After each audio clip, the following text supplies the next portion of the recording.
The terrifying story of Annabelle the doll. Growing up in a small town in New England, I'd always heard tales of haunted houses and restless spirits, but nothing could prepare me for the story of Annabelle. Even now, as I recount the events, a chill creeps up my spine. Annabelle was no ordinary doll. She was a vessel for something sinister, something that defied all logical explanation.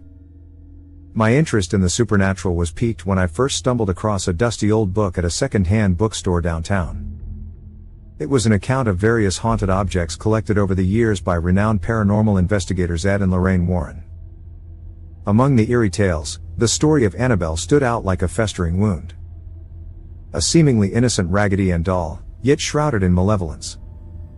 The story began in 1970 when Annabelle was given to a young nurse named Donna by her mother as a birthday gift. Donna was enchanted by the doll's simplistic charm and placed it on her bed as a decoration.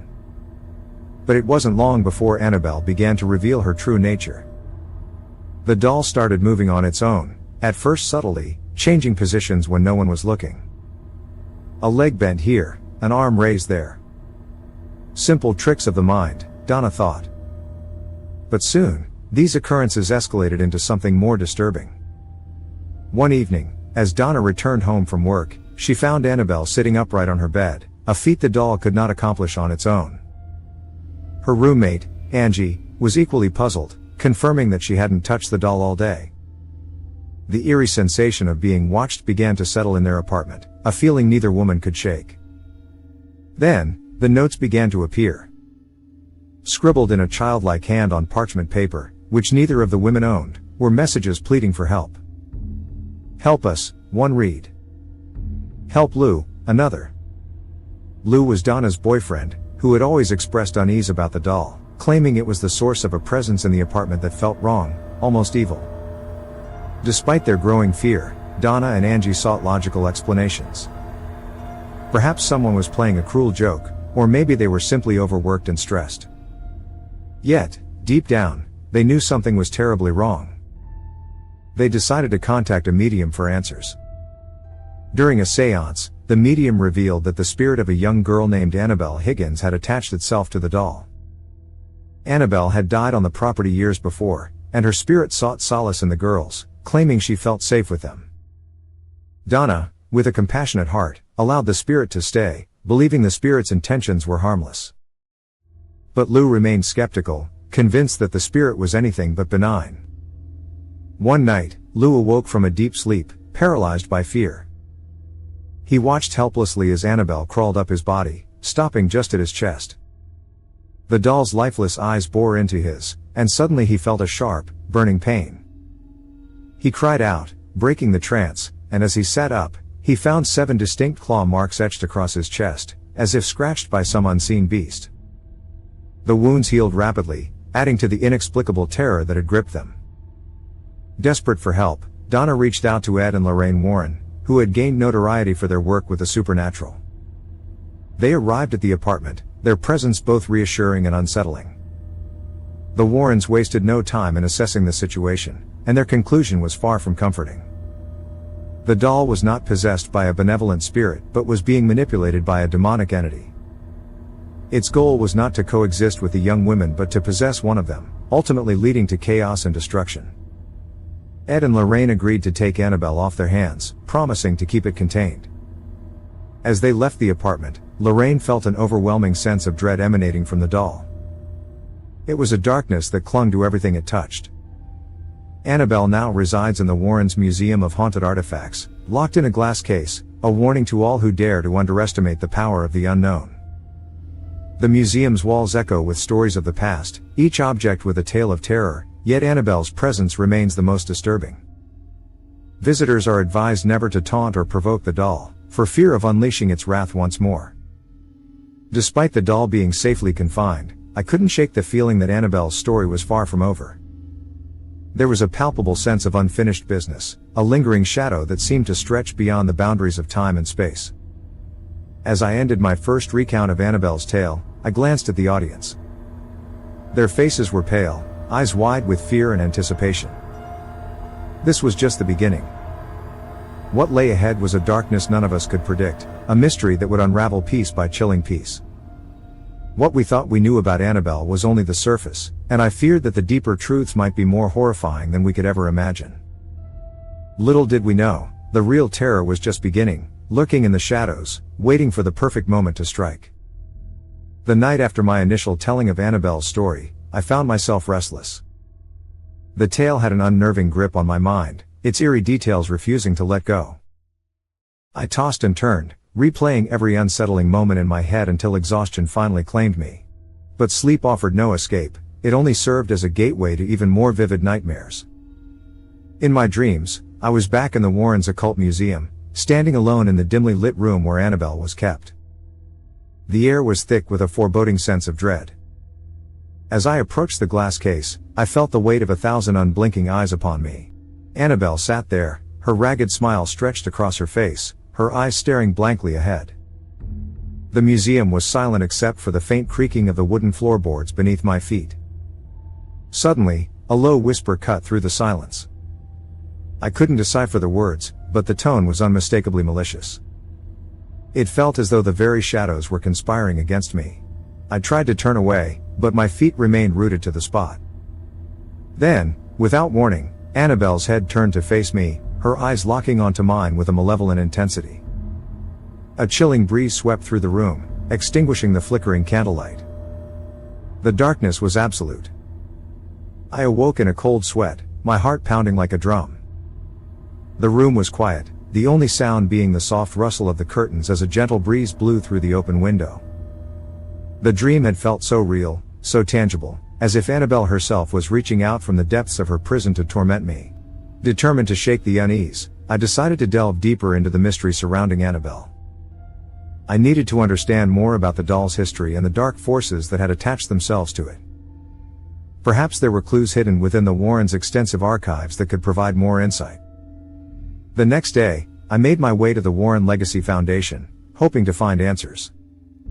The foundation, established by Ed and Lorraine's son-in-law, Tony Spera, was dedicated to preserving the couple's life work.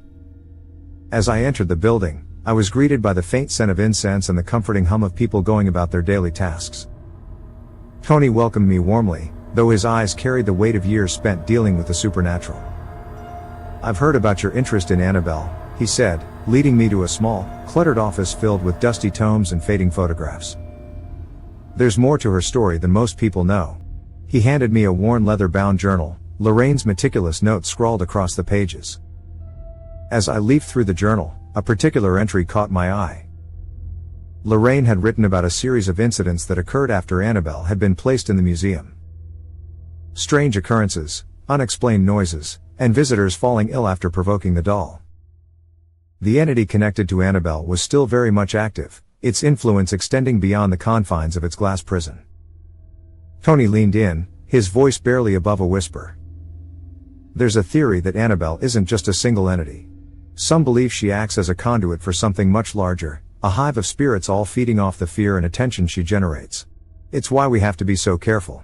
As we spoke, a sudden commotion erupted from the main exhibit hall. The sound of shattering glass echoed through the building, followed by a scream that chilled me to the bone. Tony and I rushed toward the source, our hearts racing with adrenaline and fear. In the hall, a group of visitors stood frozen in horror, staring at the shattered remains of Annabelle's glass case. The doll lay on the floor, its lifeless body contorted in an unnatural pose. Around it, the temperature had plummeted, our breath visible in the frigid air. "Stay back!" Tony shouted, waving the crowd away. "Do not touch her." As we approached cautiously, a sense of foreboding filled the air, as though the very walls of the museum were alive with malevolent intent. The doll's painted eyes seemed to follow us, and for a brief moment, I could swear I saw her lips curl into a mocking smile. Suddenly, the lights flickered violently, casting the room into darkness once more. Panic erupted as people scrambled for the exits, their footsteps echoing like thunder in the chaos. In the confusion, I felt a cold hand grip my shoulder, squeezing with unnatural strength. "Leave while you still can," a voice hissed in my ear, its words dripping with malice. I spun around, but there was no one there. The air was still, the room silent except for the distant hum of emergency lights flickering back to life. The crowd had dispersed, leaving me and Tony alone with the fallen doll. "We need to contain her, now," Tony said urgently, retrieving a rosary from his pocket. "This isn't over." Together, we lifted Annabelle back into the glass case, securing it with holy water and incantations. The atmosphere gradually shifted, the oppressive darkness retreating, though the tension remained. As I left the museum, I couldn't shake the feeling that we had merely delayed the inevitable. Annabelle's presence lingered, a constant reminder of the darkness lurking just beyond our understanding. The story was far from over, and I was determined to uncover the truth behind the doll's sinister origins, no matter the cost. But as I walked into the night, a nagging fear tugged at the edges of my mind. What if Annabelle wasn't just a conduit, but something far worse? What if she was merely the beginning of something much darker, something waiting to be unleashed? The thought haunted me as I made my way home, the shadows whispering secrets I wasn't yet ready to hear. Whatever lay ahead, I knew one thing for certain: the real terror was yet to come. After my encounter with Annabelle on the road, sleep was elusive. Every time I closed my eyes, the doll's sinister smile and those glowing eyes haunted my thoughts. I knew I was being watched, and the feeling only intensified my resolve to uncover the truth behind Annabelle and the entity known as the Watcher. My investigation needed a new angle, a new lead that could shed light on the dark history tied to Annabelle and the Watcher's intentions.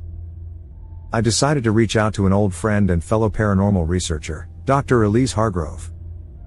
Elise had a reputation for uncovering the hidden truths behind the most malevolent hauntings.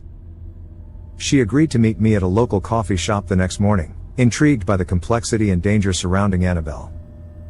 As I entered the cozy cafe, the smell of freshly brewed coffee mingled with the scent of baked pastries, creating a false sense of warmth and safety. Elise sat at a corner table, surrounded by books and papers detailing various haunted artifacts. Her piercing green eyes met mine as I approached, a knowing smile playing on her lips. "I've been waiting for this conversation," Elise said, gesturing for me to sit. "Annabelle is a puzzle I've been trying to solve for years." "Then you know about the Watcher?"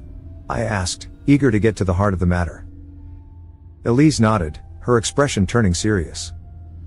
"Yes, and I believe it's been orchestrating events long before Annabelle came into the picture. The Watcher thrives on fear, using it to manipulate reality." I leaned in, captivated by her words. "What do you mean by manipulate reality?" "It's more than just a spirit or demon," Elise explained, her voice low. "The Watcher is an ancient entity that exists beyond our perception of time and space. It feeds on chaos and despair, altering the course of events to suit its needs. Annabelle is just one of many conduits it uses." The implications were chilling, but it also made sense. The unexplained phenomena surrounding Annabelle, the cold hand on my shoulder, the shattered glass, it was all connected, part of a larger plan. But what was the endgame? What did the Watcher hope to achieve by unleashing such terror? As if sensing my thoughts, Elise continued, "The Watcher is looking for a way to cross over completely. It needs a physical host to anchor itself in our world, and it's been using Annabelle to test potential candidates." I felt a shiver run down my spine. "But why Annabelle? Why a doll?" Elise paused, choosing her words carefully. "The doll is a beacon, a symbol of innocence twisted into something dark. It's easier for the entity to manipulate emotions and draw people in. Once attached, it can slowly erode their will, paving the way for possession." The pieces of the puzzle began to fit together, forming a horrifying picture. The Watcher wasn't just a passive observer, it was actively hunting for someone, a suitable host to unleash its full power. "What can we do to stop it?" I asked, desperation tinging my voice. Elise leaned back, her expression thoughtful. "We need to sever the connection between Annabelle and the Watcher. It won't be easy, but there might be a way." She rummaged through her notes, producing a tattered journal filled with sketches and arcane symbols. "This is a collection of rituals and protective incantations used by the coven that first summoned the Watcher. If we can reverse the ritual, we might be able to weaken the connection and trap the entity." Hope flickered within me, though it was tinged with trepidation. "Where do we start?"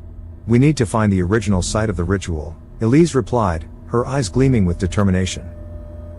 "The coven performed it in the woods near where Annabelle was discovered. The energy there is still strong, a gateway that we can exploit."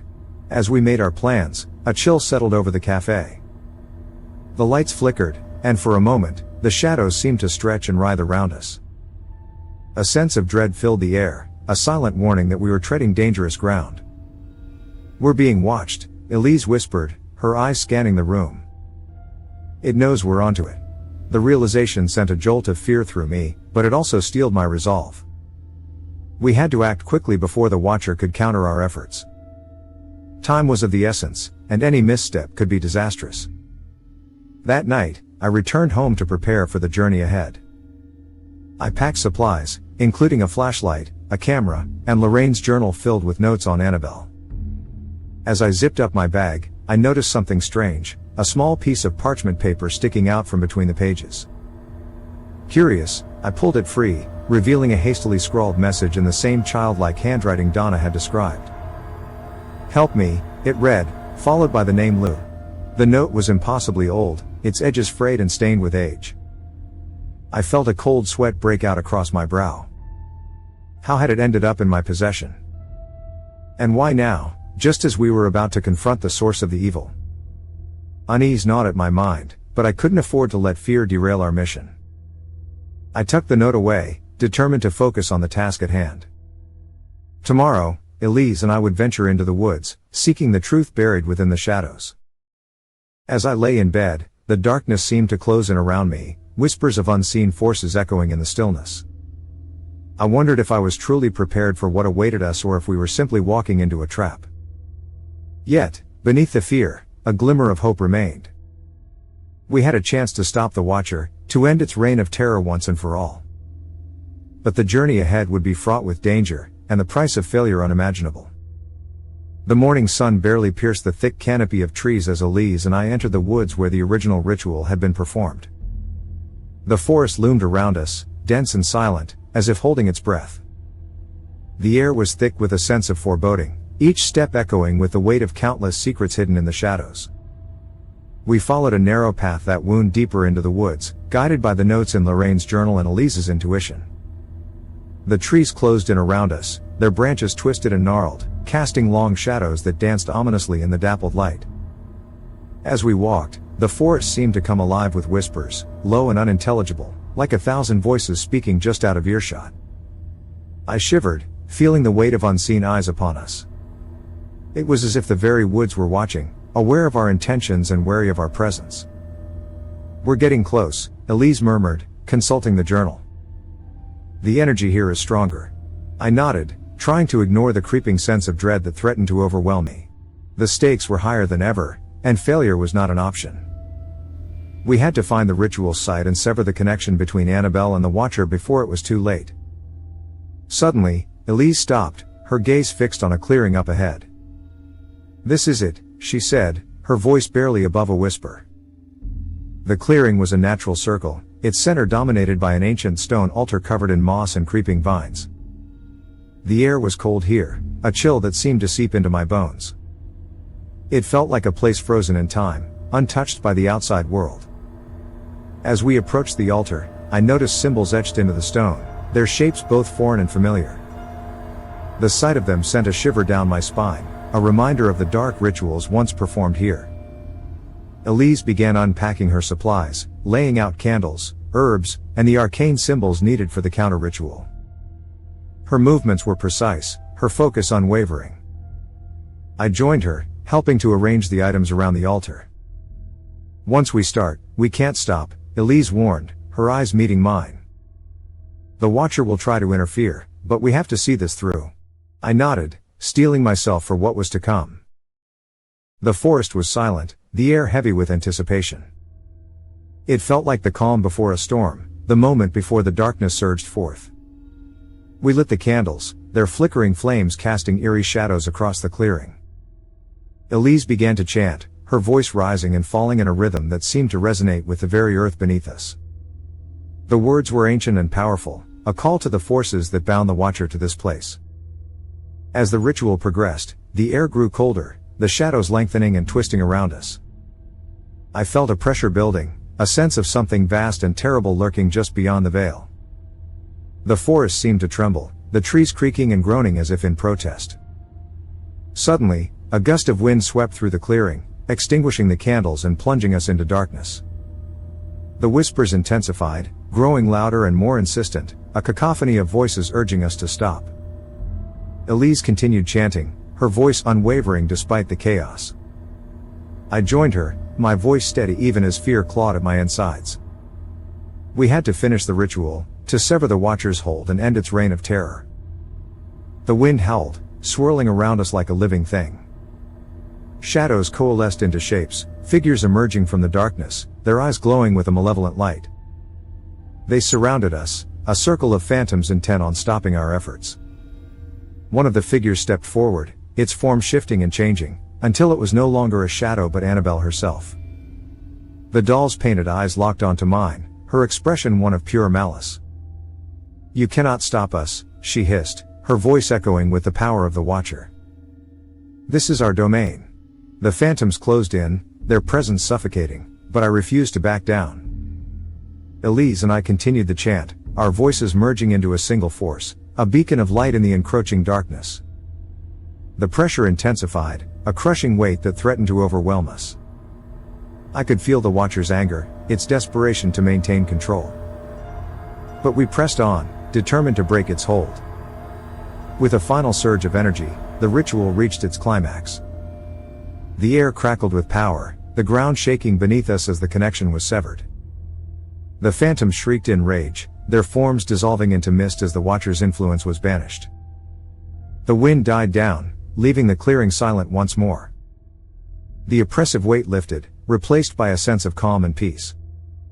The darkness had been pushed back, the gateway closed. Elise and I stood there, breathing heavily, the weight of our victory slowly sinking in. We had done it. We had severed the Watcher's hold and stopped its plans. But even as relief washed over me, a nagging doubt lingered. Had we truly won, or was this just a temporary reprieve?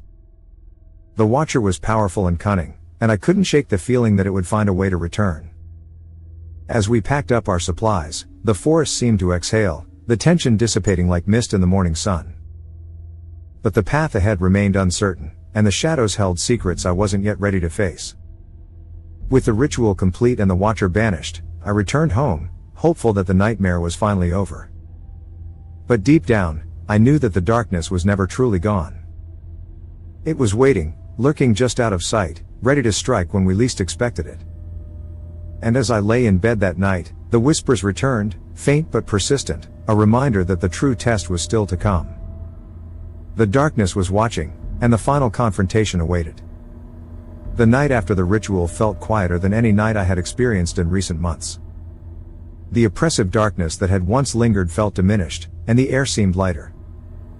But as I lay in bed, listening to the distant rustle of the trees, I couldn't shake the feeling that it wasn't over. The Watcher was cunning, and I feared it had one last trick up its sleeve. My fears proved justified when I awoke in the middle of the night, the air around me thick with a familiar, unsettling energy. I bolted upright, my heart pounding, as I realized the whispers had returned. This time, they were louder, more urgent, echoing through my mind with a clarity that sent chills down my spine. "Come to me," a voice whispered, its tone both seductive and sinister. "It's not over." I knew I had to go back to the forest. The Watcher wasn't finished with us, and if I ignored the call, the consequences could be catastrophic. I quickly dressed and grabbed my flashlight, determined to end this once and for all. As I stepped outside, the moon hung low in the sky, casting an eerie glow over the landscape. I drove to the woods, the trees standing tall and foreboding against the night sky. The path to the clearing seemed to stretch on forever, the shadows shifting and twisting as if alive. When I finally arrived, the clearing was bathed in moonlight, the altar standing silent and imposing at its center. The air was cold, each breath visible as a cloud of mist. I felt a presence, more palpable than before, as if the very forest held its breath in anticipation. "Elise," I called, hoping my friend had also sensed the disturbance. There was no answer. Panic rose within me, but I forced it down, knowing I had to stay focused. I approached the altar, my heart pounding in my chest, as the shadows seemed to close in around me. Suddenly, a figure emerged from the darkness, its form both familiar and alien. It was Annabelle, but not as a doll. She stood before me as a young girl, her eyes filled with an ancient malevolence, a twisted smile playing on her lips. "You thought you could stop me?" She taunted, her voice echoing with the power of the Watcher. "You've only delayed the inevitable. What do you want?" I demanded, my voice trembling. "To cross over," she replied, her eyes gleaming with malice. "The ritual weakened the barrier, but I am the key to the Watcher's arrival." Fear gripped me as I realized the truth. Annabelle wasn't just a vessel, she was the linchpin in the Watcher's plan. The doll had been a conduit, but the entity needed a human host to fully manifest in our world. As the realization sank in, the shadows shifted once more, and Elise stepped into the clearing. Relief flooded through me, but it was short-lived as I noticed the glazed look in her eyes. "Elise?" I called hesitantly. But it wasn't Elise who answered. "She's mine now," the voice hissed, a chilling blend of Elise's tone and the Watcher's malevolent resonance. "And soon, you will be too." The Watcher had found its host, using Elise to further its dark purpose. My mind raced as I struggled to think of a way to free her. I had to sever the connection without harming my friend. "Elise, fight it," I pleaded, trying to reach the person I knew was still inside. But she only laughed, the sound grating against my nerves. "You can't stop what's already begun." Desperation clawed at me, but then I remembered the parchment note I had found in Lorraine's journal, the one that said, "Help me. Help Lou." It was a cry for help, a remnant of the spirit trapped alongside Annabelle. Perhaps, with its assistance, I could break the Watcher's hold. I pulled the note from my pocket, focusing on its message, willing the spirit of Lou to lend me strength. The air around me shimmered, the whispers intensifying as I felt a surge of energy course through my veins. "Annabelle, your time is up," I said, my voice firm with newfound resolve. "Lou, if you can hear me, help me set this right." A sudden gust of wind whipped through the clearing, the air crackling with electricity. The shadows recoiled as a faint light emerged, coalescing into the form of a man. It was Lou, his presence both spectral and reassuring. "Thank you," he said, his voice soft yet filled with determination. "I've waited for this moment." With Lou's help, I focused on the connection between Annabelle and the Watcher, using the energy of the clearing to disrupt their link. The air hummed with power, the ground shaking beneath us as the entities fought back, but Lou and I held firm. The Watcher's influence began to wane, its hold on Elise loosening as Lou channeled his strength into severing the bond.